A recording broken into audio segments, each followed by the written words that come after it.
I kind of hijack this session just for like 1 minute before we continue, because I don't know if you've heard about the BBC cuts in budget, but what's actually going to happen in local radio, and isn't it funny, you know, because here I'm in London talking about the local radio, that's everywhere I think outside of London, but it's also Radio London as well, I think. Yeah. But all specialist radio programmes, all shows in local radio are going to be cut.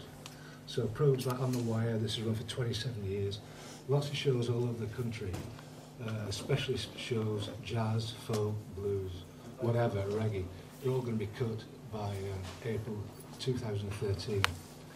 And there's what they call a consultation exercise at the moment by the BBC, so if you're interested in giving your opinion on these cuts, then I suggest you write to the BBC Trust. Yeah. So I know you're in London. It might very well affect BBC Radio London, where my old friend Charlie Giller did such a great programme. Yeah. Okay, so thank you for that. Thank you, Steve. Adrian, we've got to kill half an hour. 20 minutes, Steve. We've done 10. We're going to play some tunes after that and everything, and to say hello and whatever. So I wanted to kind of cover some ground on our new sound, because basically what we're in is the 30th anniversary year of our new sound, and but before we go into talking about maybe some of the relationships you've had with some of your key artists over the years, I just want to find out, I'm sure people are interested in how you came into moving into production, because we know you've spoken quite a bit and quite recently about the kind of soul boy background, but actually, you know, who looked after you when you got into the studio? Who was your mentor? Who taught you in the studio? And how did you learn about studio? I was to be honest with you, I've got my two mates, Pete Stroud, also known as Dr. Pablo, and Richard here tonight. We worked together buying and selling records. That's how I kind of started. And I actually did my first record. I was once described by Edwin Ponce, his journalist, as like a fan who'd got his hands on a mixing desk. I think the actual expression of raging was white boy knob twiddler. Something there. Yeah. Okay, I won't say anything different. But to be honest with you, what happened, we had a company called Carib Gems, and I was helping select the releases, and the fellow who ran it, Chips Richards, I ran a first session where myself and my friend Pete Stroud ran a thing and named it Croatian Rebel after the Burning Spear track, and made this band because we were like fans sitting at home smoking spliff listening to reggae. So I hummed the bass lines, this calypso bass player. We went to studio, hired the musicians, and that man over there, he mixed it for me. We're going, more delay, more delay. And Dennis was going, oh man, oh. Like that. And at the time, I think Dennis lived strapped to Gooseberry Studios in Chinatown, and I literally bullshitted my way along because I'm not a musician, and one thing I did learn early is get your own sound, and that's what I aspired to do. By all the people I work with, like Prince Faraway, would say, my sound, you know, and everybody that we loved, you know, Augustus Pablo had his own sound, Errol T, Keith Hudson, obviously Lee Perry, everyone had their own sound. That's what made the record so special. And even now, you listen to the good producers, you know, like Mala, Digital Mystics, you can hear his productions, lots of other people, you know, that we like. You can hear they've got their own sound, and that's all I ever aspired to do, to be honest. Yeah, because it wasn't a kind of classic reggae sound, and I'm glad we fingered Dennis Bevell for being kind of part of the instrumental for leading you astray so early, but it wasn't a classic reggae sound because at the same time, like London was coming out of punk, UK was coming out of punk, there was a lot of kind of industrial noise going on, post-punk, so things kind of meshed at that early stage, and your first album wasn't a reggae album, was it, on our new sound? Well, to me it was, but it wasn't kind of, you know... Exactly, that's what I'm asking. I think the thing was, I think Dennis is here for a very good reason tonight, because obviously very important in my history, but also to the history of music generally. His impact's immense, and he's, you know, I know he's getting some recognition, he deserves an immense amount, but the point I was trying to make was the UK scene was always looked, you know, reggae when we started was in the 99p racks.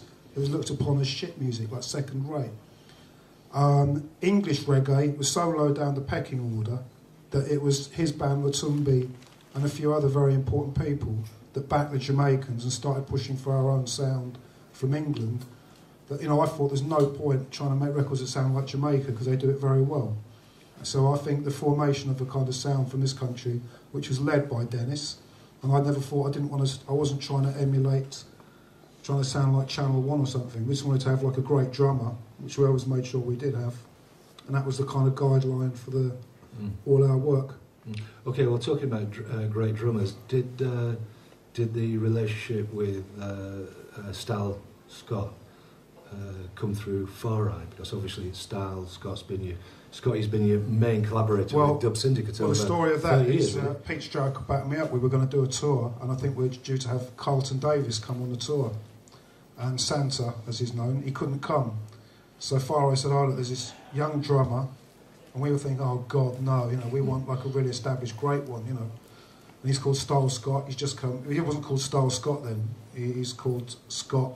He's just come out of the Jamaican army, and he'd literally done one session in his life and come to England. And he was amongst us before the Radix and everything, because that was Crytough and the Originals, which did Dub to Africa. That was actually the first Effective Roots Radix session. So that did come through Far Eye, and that's how we got to know him. I spoke to him yesterday, actually, because he's coming up for a tour in Europe next month. But that was quite unusual, I would have thought, for a young Jamaican drummer to kind of link up with an English producer to begin to produce in like those rhythms for Dub Syndicate. It sounds like an unusual relationship. Well, because basically the music business was seen to be in Kingston, wasn't it, for most? It was, but the thing was that what we realised was that the one weak link that were in England with all the bands was the drummer. So by bringing up a brilliant drummer, we were going to make our band sound better than anyone else. That was the kind of aim we had. We had to have a great drummer. So we went to all the expense and difficulty of bringing a person. You know, we were only like 19, 20 at the time, bringing people from overseas, sleeping on in my mother's spare room or on the couch or whatever. We'd bring them up and made sure that our band sounded. We were competing with like the early stage Aswad and all the other Tradition and Matumbi. We had to sound as rootsy as we could. So how did you meet and become involved with our old friend Bim Sherman? When I was 16, 17, I travelled from... When I was 17, I got my licence. I travelled from very quickly. In my holiday, I travelled from High Wycombe, which is where I went to school, and up to Harlesden, because I'd known the Palmers through Joe Farquharson since the early 70s. When I was like 13, 14, I first met him, because Harry lived in High Wycombe. And I got a job in the shop. And I remember the first ever Bim Sherman tune coming in. Then the second one came in. I thought, this voice sounds like nothing I'd ever heard. And I was absolutely, besotted with his voice. And then we all sat around at our friend's house listening to Sherman. And then I think Coxon put out that compilation, Love Forever. And we said, look, we've got to get, said to Far Eye, can you record Sherman for us for Hit Run, for the label we'd started? And he did, although it wasn't the best tune, Love Jar Only and that. And I got Joe Lloyd did another one for us, because I told him about it down in Jam Down with Sly and Robbie. And we then brought him up for the tour in 1979, and sadly he never ever went back to Jamaica from then. He went back once, but there were some problems with things, with some weed and stuff, and then he ended up not going back again. But he was remarkably under-recorded for a Jamaican artist, wasn't he? But he seemed to keep control of his output. The situation, he was very firm. Contrary to what anyone believes, there's only really one Bim Sherman album ever released on On You, and that was 1981, Across the Red Sea. Because Miracle, although it was destined to be an On You album, ended up on Beggar's Banquet, and the rest of it was Singers and Players, which I used that as an umbrella, so that people didn't look like they were over-recorded, because a lot of the artists in those days would be putting out 6 Johnny Clark albums a year and stuff. And if they just made one and worked on the quality control and the promotion a bit better, a lot of those artists like Johnny Clark, not Diamonds, but a lot of the really good artists that I think they could have been massive, but they tended for a quick buck, a lot of them to get over-recorded. And I thought singers and players would have been a good umbrella to protect over-recording.